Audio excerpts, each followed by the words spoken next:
함께 부르는 찬양이어서 더 감사한 것 같습니다. 우리 옆에 계신 분들과 인사하겠습니다. 한 주간 평안하셨습니까? 인사하시죠. 연이어서 지금 비가 내리고 있죠. 좀 이게 비가 계속 오니까 으슬으슬한 느낌이 좀 있어요. 난방을 하고 있는데도 좀 그런 느낌이 있죠. 그 감기에 좀 주의하시고 그리고 말씀으로 은혜가 충만한 주일 되시기를 소망합니다. 오늘 11월에 이제 마지막 주일입니다.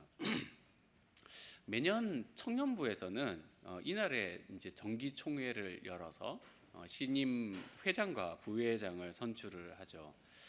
청년부는 어떻게 좀 그 신임 임원을 뽑느냐면 보통은 이제 2주 전에 이제 후보 추천을 받습니다. 그래서 이제 후보로서 이제 이 사람이 좀 임원으로 적합할 것 같다 싶은 사람 복수 추천을 받아요. 2명 이상의 추천이 나오지 않으면 후보를 올리지 않는데 복수의 추천을 받아서 그 후보자들에게 2주간의 기도 주간을 줍니다. 그래서 2주간 기도를 해보고 정말로 그 섬겨보겠다라는 마음이 있으면은 이제 오늘 사부 예배가 마친 이후에 내려가서 총회를 열 때 이제 발언을 이제 하게 하죠. 저는 그 부족하지만 섬겨 보겠습니다. 또는 저는 어떤 그 문제 때문에 좀 사퇴를 해야 되겠습니다. 이런 이야기들을 하는 시간을 가져요. 어제도 이제 회장 후보인 한 친구가 너무 고민을 하는 거예요. 이걸 어떻게 말을 해야 되나, 무엇으로 자기를 소개를 좀 해야 되나 생각이 드는 거죠. 그걸 준비하는 모습을 보면서 문득 제 과거가 조금 떠올랐습니다. 제가 이제 신학대학원을 들어갈 때 준비해야 되는 서류 중에 자기소개서가 있는 거죠. 저는 자기소개서를 그때 처음 써본 거예요. 처음 이렇게 쓰면서 그때 문득 저의 존재에 대한 궁금증이 생겼습니다. 나는 도대체 무슨 사람, 어떤 사람인가. 스스로 소개하기가 너무 어려운 거예요. 그래서 하루 종일 고민을 하다가 정말 한 글자도 못 쓰고 하루를 날려버렸는데, 그때 시험을 준비하는 기간이어서 그 하루가 너무 귀했는데 참 어려웠던 기억이 있습니다. 그리고 나서 이제 신학교에 들어가서도 자꾸 자기소개를 해야 되는 거예요. 교회에 갈 때마다 저는 어떤 사람인데 이 교회에서 어떤 사역을 해보고 싶습니다 라는 것을 소개를 해야 되는 거죠. 그러면서 이제 제가 생각이 들었습니다. 내가 자신을 어떻게 소개하느냐에 따라서 학교에 들어갈 수도 있고 없고, 또 교회 또는 이제 여러분 같은 경우에는 회사 같은 것에도 자기소개를 해야 되죠. 그 소개를 어떻게 하느냐에 따라서 당락이 결정되기도 하는데, 과연 내가 하나님 앞에서 자신을 소개할 때 나는 어떤 사람인가라고 소개를 할 수 있을까? 그것은 결국 지나온 세월이 나를 말해주는 거잖아요. 내가 과거에는 어떤 행적을 가지고 있었기 때문에 나는 어떤 사람이다라고 말을 해야 될 텐데, 나는 앞으로 어떤 행적을 가지고 주님 앞에서 자기를 소개해야 될까라는 생각이 들었습니다.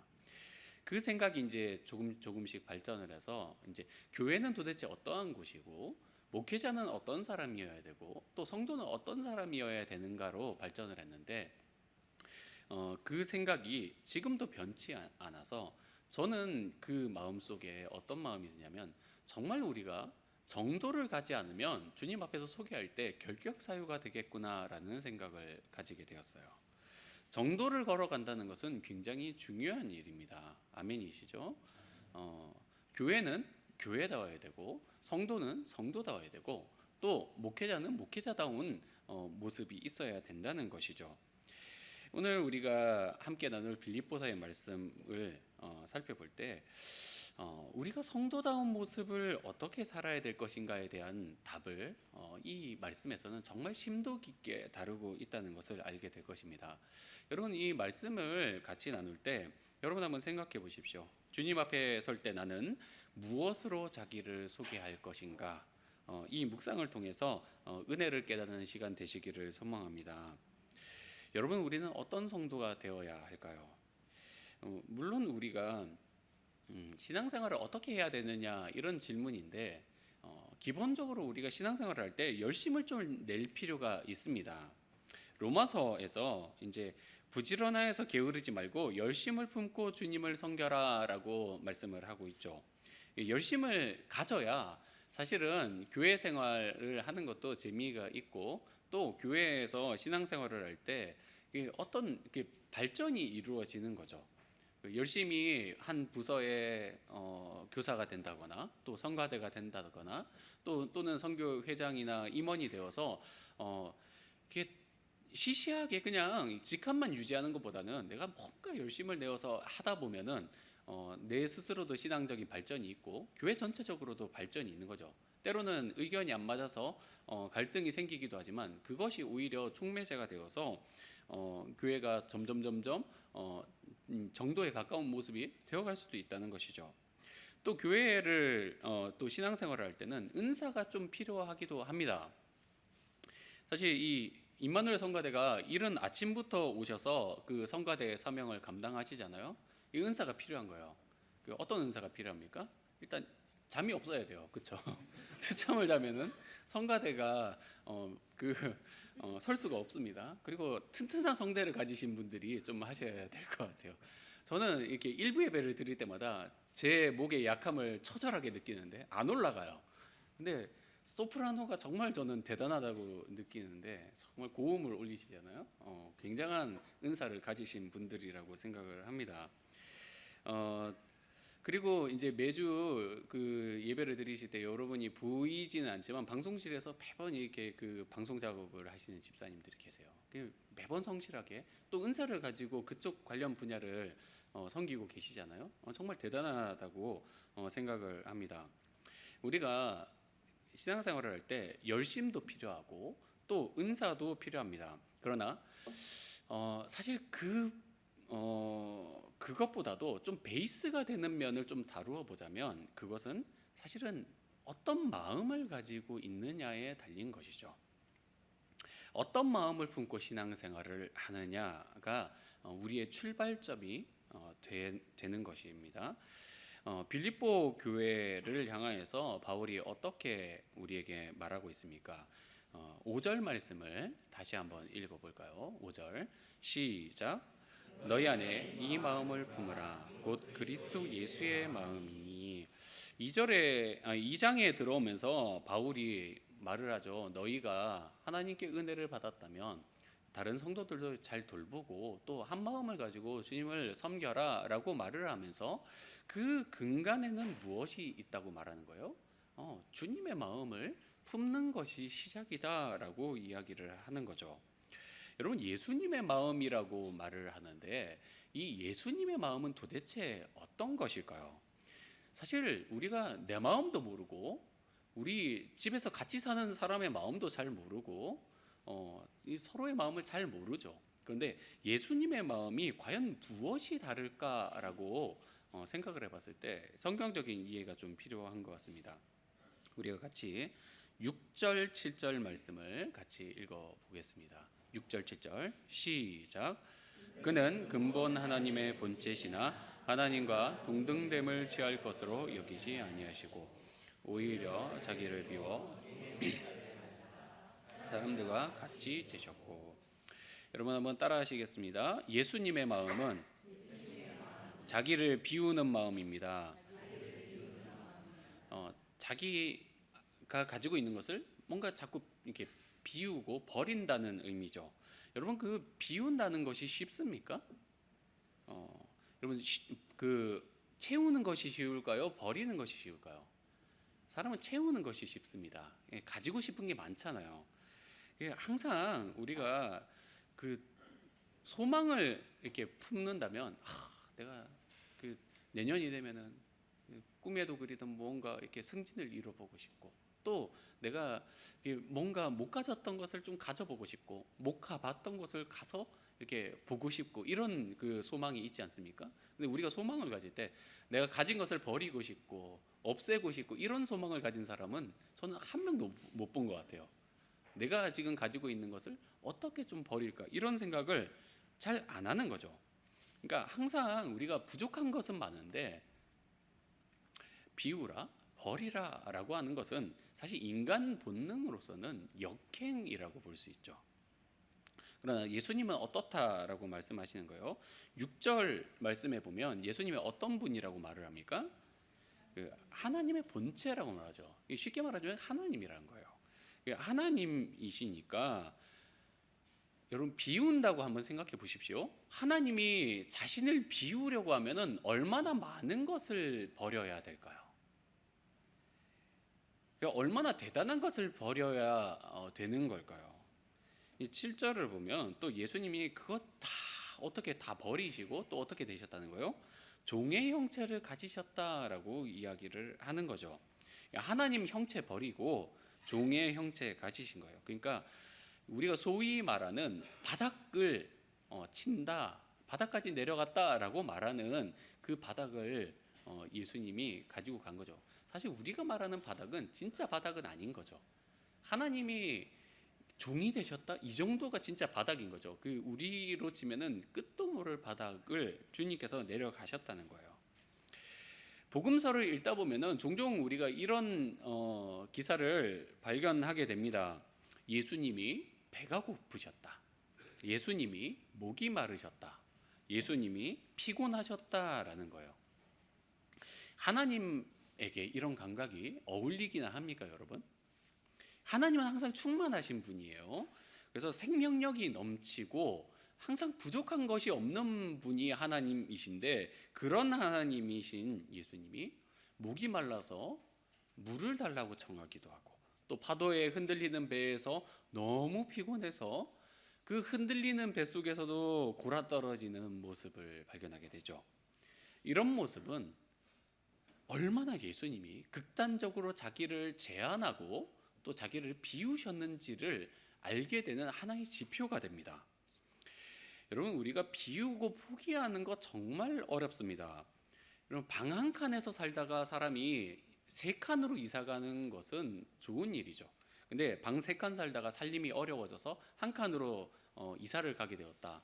여러분, 어떨 것 같으십니까? 눈물이 나죠. 가만히 있어도 눈물이 납니다. 그 방 한 칸에 감사할 사람은 아무도 없어요. 여러분, 그 차가 없어서 나에게 경차가 갑자기 생기면 그 경차가 세상에서 제일 좋은 차 같고 예뻐 보이고 막 남들 눈엔 별로 안 그래 보이는데 귀엽다고 이렇게 막 닦아주고 그래요. 제가 그랬습니다. 마티즈 이렇게 해줬는데 정말 감사한 마음으로 애지중지하면서 타게 되죠. 근데 벤츠 타다가 갑자기 살림이 어려워져서 경차로 내려오면은 애지중지합니까? 아, 똥차 타게 됐네. 막 이런 마음이 든단 말이죠. 감사한 마음 안 듭니다. 이게 인간의 본능이라는 거예요. 여러분, 우리가 상점에 들어가서 직원이 불친절한 걸 경험할 때가 있죠. 일본에서 참 드문 경우인데, 제가 이제 얼마 전에 편의점에 갔는데 그 젊은 콤비니 직원이 이제 막 서로 잡담을 하고 있는 거예요. 근데 이제 가서 계산을 하는데, 제가 일본어를 그렇게 잘하는 편이 아니기 때문에 그래도 이제 콤비니에서 사용하는 용어들은 뭐 그렇게 어렵지 않잖아요. 근데 제가 외국인인 걸 알고 정말 어려운 일본어를 쓰는 거예요. 하나도 못 알아듣게 이렇게 이야기를 하는 거예요. 못 알아들으니까 막 정색을 하고 이렇게 일부러 하는 걸 보면서 와, 너무 불쾌한 거죠. 아니, 그 쉬운 말 놔두고 왜 일부러 그러는 거야? 그리고 이렇게 비닐봉지를 씌우지 말라고 했는데 씌워놓고 좀 가져가라고 하니까 굉장히 불쾌하면서 비닐봉지를 집어 던지더라고요. 와, 일본에서 이런 일을 처음 겪어봤습니다. 나오면서 사장을 불러야 되나? 막 이런 생각까지 드는데 좀 그런 생각이 들죠. 우리가 솔직히 이런 대접을 받으면 어떤 마음이 듭니까? 내가 이런 대접 받을 만한 사람은 아닌데 라는 생각이 문득 들게 되는 거죠. 그러나 생각을 해보면 우리가 작은 불친절에도 굉장히 민감해져 버린 것은 아닌가라는 생각이 좀 들 때가 있습니다. 제가 그때 그 사건이 지나고 난 뒤에 이제 깨달은 거예요. 굉장히 친절에 대한 기대치가 너무 높아져 버린 거죠.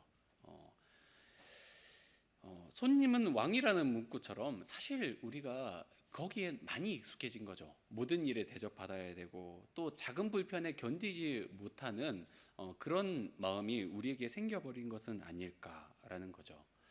자꾸 우리가 이 소비하는 사회 속에서 살면서 사실은 우리가 돈을 낸 만큼 대접받는다라는 개념이 우리 머릿속에 그 은연 속에 자리를 잡으면서 내가 낸 만큼 대접받지 못하면 내가 합당하지 못한 사람이 된 것 같고 거기에 대한 뭔가 보상을 받아야 되겠다라는 마음이 우리 속에 자리를 잡게 되는 것이죠. 그러면서 우리는 권리를 주장하는 쪽으로 마음이 자꾸 발달을 하게 되는 겁니다. 예수님께서는 세상의 모든 환대를 받아 마땅하신 분이죠. 예수님께서 세상을 창조하실 때 함께 계시면서 세상에 뿌리신 값을 따지면 세상의 모든 사람들이 모두 엎드려 절해도 부족할 만큼 예수님은 환대를 받아 마땅하신 분이에요. 그런데 예수님은 괄시를 받기 위해 이 땅에 오셨죠. 제자들에게도 이렇게 말씀하셨습니다. 인자가 온 것은 섬김을 받으려 온 것이 아니라 도리어 섬기려 하고 자기 목숨을 많은 사람의 대속물로 주려 함이니라. 여러분, 이 땅에 사는 어느 누구가 희생양이 되고 싶겠습니까? 우리 중 어느 누구가 이용당하고 버려지고 싶겠습니까? 위대한 일을 행하고도 욕을 먹는 자리에 누가 가고 싶겠습니까? 그런 사람은 아무도 없을 거예요.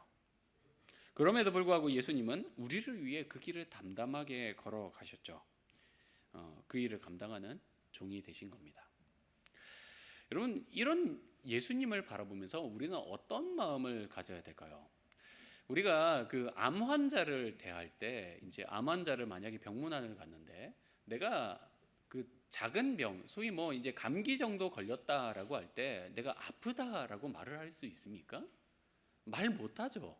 암 환자는 정말 크나큰 투쟁을 앞두고 있는 사람인데 고작 감기 몸살 앓으면서 내가 아프다라고 생색낼 수 없는 거예요. 우리가 불쾌한 일을 당하고 또 낮아져도 예수님만큼 낮아질 수는 없는 거죠. 우리가 아무리 버려도 예수님만큼 버릴 수는 없습니다. 인정하십니까?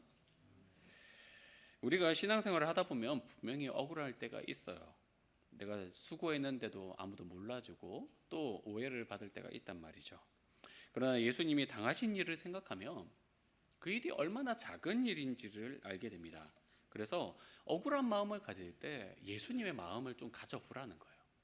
너무 대접받으려고 하지 말고 예수님의 마음을 가져보면 네가 인정받지 못하는 것이 그리 큰 일이 아니다라는 것을 깨닫게 된다는 거예요. 사랑하는 여러분, 자신을 높이거나 존경받기 원하는 마음이 아니라 정말 우리에게는 버리는 마음이 필요합니다. 여러분, 다시 한번 잘 생각해 보십시오. 지금 내 안에 혹시나 억울한 마음이 있거나 또는 내 안에 잠재된 분노가 있다면 예수님처럼 모든 것을 비운 상태에서도 그 마음이 유효한 것인가? 자신을 비워 종의 형체를 가지신 주님을 닮아가는 저와 여러분이 되기를 간절히 소망합니다. 여러분, 우리 두 번째 8절 말씀으로 넘어가 보겠습니다.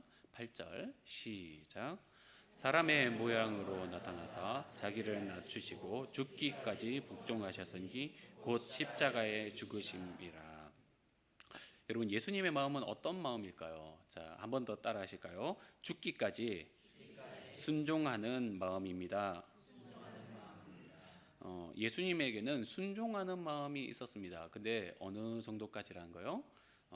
실제로 예수님이 죽으셨죠. 죽기까지 순종하셨다는 거예요.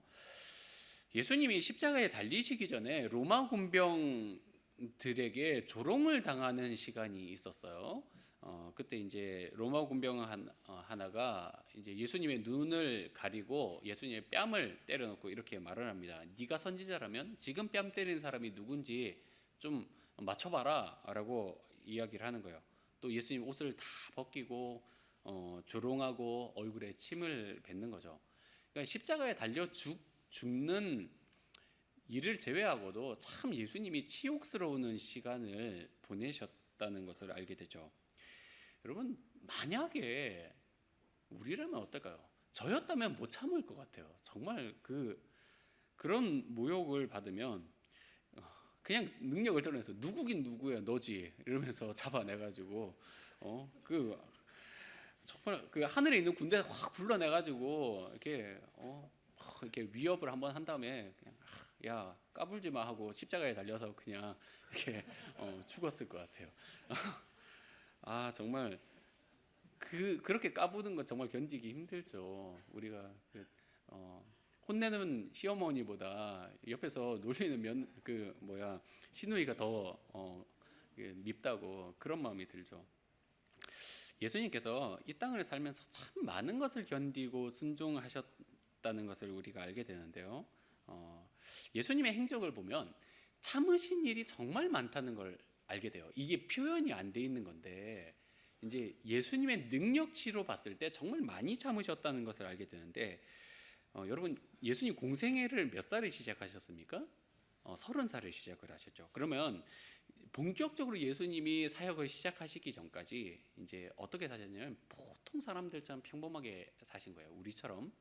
근데 이제 유대인들은 안식일마다 회당에 가서 이제 랍비들의 설교를 들어야 되는데 랍비들이 예수님에 대해서 이제 메시아에 대해서 정말 엉터리로 가르쳤을 거란 말이죠. 엉터리로 가르치는데 여러분 우리가 그렇잖아요. 한 분야에 만약에 전문가가 되어서 미숙한 자들이 내 앞에서 뭔가를 하는 걸 보면은 잘 그걸 견디기가 힘들잖아요. 답답하기도 하고 또 한편으로는 그걸 좀 교정을 해주고 싶기도 한단 말이죠. 여러분 누가 나를 소개를 할 때 내가 박사학위를 가진 사람인데 소개를 하면서 저분은 석사학위를 가진 사람입니다라고 말하면은 어떻습니까? 마음이 섭섭하고 나 박사 받은 사람이에요 이렇게 말해 이렇게 정정을 해주고 싶죠. 굳이 그렇게 말 안 해도 되는데 그런 마음이 든단 말이죠. 근데 예수님은 메시아란 말이죠. 굉장히 중요한 인물인데 메시아에 대해서 자꾸 랍비들이 엄한 소리만 해대고 있단 말이에요. 메시아에 대해서 이렇게 잘 알지도 못하면서 막 겉은 소리를 하면서 사람들을 엉뚱한 길로 가게 하는데 우리라면 가만히 있을 수 있겠습니까? 없을 것 같아요. 근데 예수님은 가만히 계셨단 말이죠. 자신을 드러내지 않았어요. 왜입니까? 한번 따라 하실까요? 하나님의 대의를 이루기 위해서. 왜 예수님이 공생애까지 참으셨냐? 이 대의를 이루기 위해서 하신 거예요. 왜 예수님이 그 십자가에 올라가시기 전에 그 치욕을 참으셨냐? 이 대의를 이루기 위해서 하셨다는 거예요. 우리가 우리의 본능을 억제하는 것이 정말 어려운 일이지만 주님께서 하셨던 일들을 생각을 하면 정말 그 대의를 위해서 얼마나 많은 일을 참으셨는지를 깨닫게 됩니다. 여러분 종들이 주인의 계획을 알게 되면은 또 그 주인에게서 한 가지 역할을 맡게 되면은 뭐라고 합니까? 주인님 저는 그 계획이 좀 별론 것 같아요. 또는 주인님 저는 그걸 할 만한 컨디션이 아닙니다 라고 말을 합니까? 그렇게 말을 못한단 말이죠. 종은 어떻게 말을 합니까? 주인님 맡겨주십시오. 제가 최선을 다해서 그거 이루겠습니다. 제 컨디션 그런 거 신경 쓰지 마십시오. 제가 제 안위를 돌보지 않고 그 일을 행하겠습니다 라고 말을 하는 것이 종의 합당한 자세인 것이죠. 종은 대의를 위해서 헌신하는 사람이 그 역할을 맡는 거예요. 그저 맡겨진 일에 충성하는 것이 종이란 말이죠. 그런 의미에서 저와 여러분은 진정 주님을 주인으로 모시고 있는 사람인지 또 우리는 진정 주님의 종입니까? 정말 여러분은 주님의 크신 뜻을 위하여서 자신의 안위를 돌보지 않고 헌신하고 계십니까? 여러분 우리가 주님 앞에서 셈을 할 때 우리가 정말 한순간이라도 하나님 앞에서 주님이 온전한 나의 주인이 되셔서 내가 주님을 섬겼노라 라고 고백할 수 있을까요? 우루과이의 한 성당에 적혀져 있는 글을 여러분과 나누고 싶습니다. 이 글은 주기도문과 관련된 글입니다. 읽어보신 분도 있으실 텐데요. 한번 읽어드릴게요. 세상 일에만 빠져 있으면서 하늘에 계신 이라고 말하지 마라. 너 혼자만 생각하며 살아가면서 우리 아버지여라고 하지 마라. 자기 이름을 빈대기 위해서 안간힘을 쓰면서 이름이 거룩히 여김을 받으시오며라 하지 마라. 물질 만능의 나라를 원하면서 하나님의 나라가 임하옵시며라고 말하지 마라. 내 뜻이 이루어지기를 원하며 기도하면서 뜻이 이루어지다라고 하지 마라. 죽을 때까지 먹을 양식을 쌓아두려고 하면서 일용할 양식을 주시옵고라고 하지 마라. 누군가에게 아직도 분노를 품고 있으면서 우리의 죄를 사하여 주시옵고라고 하지 마라. 죄지을 기회를 틈날 때마다 찾아다니면서 시험에 들게 하지 마옵시고라고 하지 마라. 악을 보고도 아무런 양심의 소리를 듣지 않으면서 다만 악에서 구하옵소서라고 하지 마라. 주님의 기도를 진정 나의 기도로 바치는 삶을 살지 않으면서 아멘이라고 하지 마라. 사랑하는 여러분, 우리에게는 하나님의 뜻이 꼭 이루어지기를 바라는 마음이 있어야 합니다. 아멘입니까? 그 마음이 없이는 예수님이 우리의 주관자가 되실 수가 없습니다. 먼저 하나님의 나라의 뜻을 구하는 자에게 하나님이 무엇을 주신다고 우리에게 약속하셨습니까? 이 모든 것을 너희에게 더하리라 라고 하셨죠. 주님께서 주실 수 있는 것을 다 맛보고 누려봐야 우리가 정말 주님의 천국이 무엇인지를 알 수 있지 않겠습니까? 그러려면 선결 조건이 뭡니까? 하나님의 나라의 뜻을 그 대의를 떠받들고 순종하는 마음, 그것이 우리에게 필요하지 않겠습니까? 하나님께서 심판대 앞에 서셔서 우리에게 말씀하실 때 너는 입으로는 주여 주여 했는데 한 번도 나에게 제대로 순종해 본 적이 없구나 라는 말을 듣기보다는 잘하였다 충성된 종아 이제는 내 잔치에 참여하여라 라는 말을 들어야 하지 않겠습니까? 여러분, 죽기까지 순종하신 주님의 뒤를 따르는 저와 여러분 되기를 소망합니다. 결론을 맺겠습니다. 많은 성도들이 자기를 비우는 마음에서 시작을 하지만 중도에는 배가 불러서 다툼이 있고 허영이 있는 상태로 삶을 마무리합니다. 여러분, 예수님이 왜 베드로에게 사탄아 뒤로 물러가라 라고 말씀했는지 기억하십시오. 하나님의 뜻과 다른 뜻을 세우며 살아가면 종이 아닌 대적자로 살게 됩니다. 사랑하는 여러분, 예수님의 마음을 가지기를 힘쓰십시오. 하나님은 오늘도 우리가 자신을 비우고 대의에 순종하는 성도가 되기를 기다리고 계십니다. 그 기다림에 응답하는 저와 여러분 되기를 간절히 축원드립니다. 기도하겠습니다.